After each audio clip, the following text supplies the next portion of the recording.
What happens to your intellectual property when you die? Hi, I'm Tanya Hendricks, Huntsville estate planning lawyer. And not only do I do people's estate plans, but I'll also register and apply for copyrights and trademarks. And I do trademark searches for clients. So I'm very interested in explaining to clients what happens to their intellectual property, those trademarks, those copyrights, those patents when they die.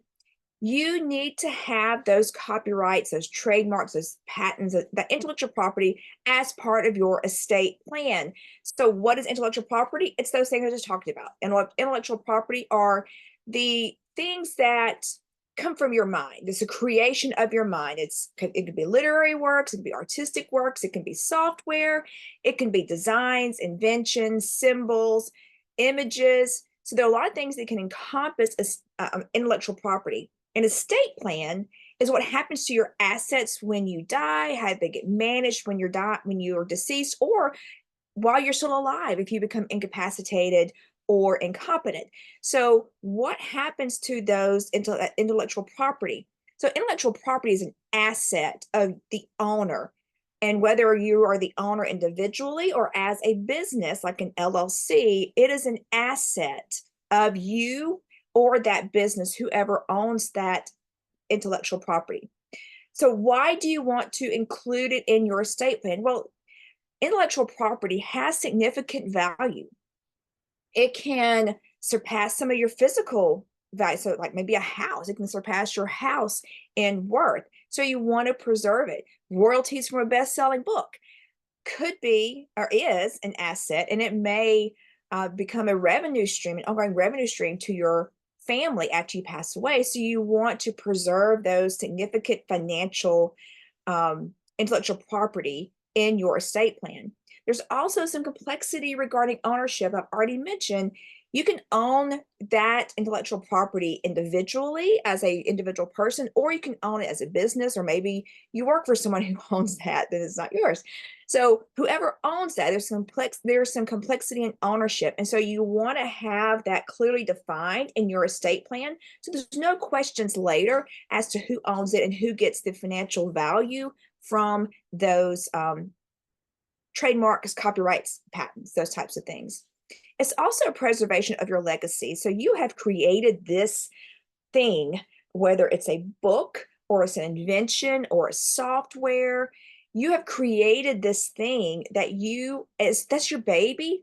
You've created, that's part of your legacy, and you want to preserve that legacy for you, but also for your family. So you have a lot of your personal identity tied up into this product, this thing that you have created. And so you want to preserve that. And an estate plan, making sure that those intellectual property assets are part of your estate plan as part of that preserving and preservation of your legacy. And it's also a continuation of business interest. So if the trademark, for example, is owned by the business, by an LLC, it can continue on after your passing to continue that business and continue those business interests. So, in trademarks or intellectual property, period, can be a cornerstone of a company's value. And so you want there to be that continuity with that valuation that goes along with that trademark or patent or copyright, whatever it is that the business entity owns. And so you want to incorporate your intellectual property into your estate plan. There's a 4-step process to do that. One, inventory. What do you have as intellectual property? You need to do a comprehensive analysis and inventory of your assets. This is going to include identifying all of your copyrights, all of your patents, all of your trademarks that you own, as well as licensing agreements, your royalties, and any income streams associated with those intellectual property assets. And you want to distinguish between what you own as an individual and what is owned by the company. You also want to go ahead and do an evaluation of those assets. There are companies, there are people out there who can value those assets for you. And it's important to do that because, one, you need to know what the valuation is at this moment in time, but it also will help upon your death for your family to know what those are valued at, or what they had been valued at in the past, and what they may be valued at now. in order to start figuring out the best way to proceed with your estate. Third, you need to talk with an estate planning lawyer, preferably an estate planning lawyer who also understands copyrights and trademarks, and so intellectual property as a whole. I'm Tanya Hendricks. I'm a Huntsville estate planning lawyer, but I also do trademarks and copyrights. I help clients search for trademarks and apply and register for trademarks and copyrights. So I understand both sides. I understand both aspects of intellectual property and the estate plan. So that marriage of the two would certainly be beneficial to you. So when you are looking at your estate plan, when you own intellectual property, I would suggest talking to an estate planning lawyer who also understands trademarks and copyrights and patents, if whatever intellectual property you may have. Fourth, update your plan regularly.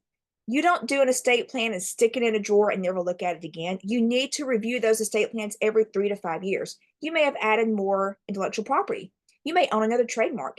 You may have more copyrights, and your family situation may have changed. So you want to review those estate plans every 3 to 5 years, update as needed, but have those conversations with an estate planning lawyer to figure out what you need to do, if anything, to change your estate plan.